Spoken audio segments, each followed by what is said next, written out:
Maswerteng gabi po mga ka-STL. Narito na po ang resulta ng STL Isabela para sa araw na to, second draw November 13, 2024.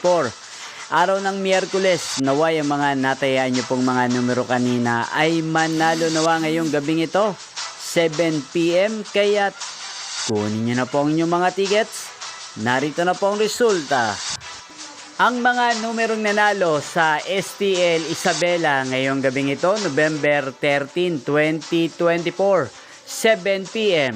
Second draw result, ang mga numerong nanalo, 14 at 27. In exact order, sa lahat po ng tumaya kanina para sa second draw ng 14 at 27, congrats po sa inyo. Panalo po kayo. Again, 14 at 27 in exact order.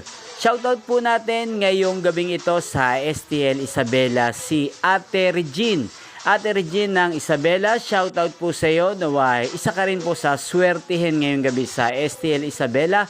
At shoutout po sa lahat po ng mga taga Isabela, lalo na po sa mga subscribers ko dyan sa Isabela. Yan yung pong napanood ang resulta ng STL Isabela sa channel na to. Roderick Hernandez TV, maraming salamat po sa patuloy niyo pong panonood sa aking channel. Magkita-kita pong muli tayo bukas ng 1:00 ng hapon.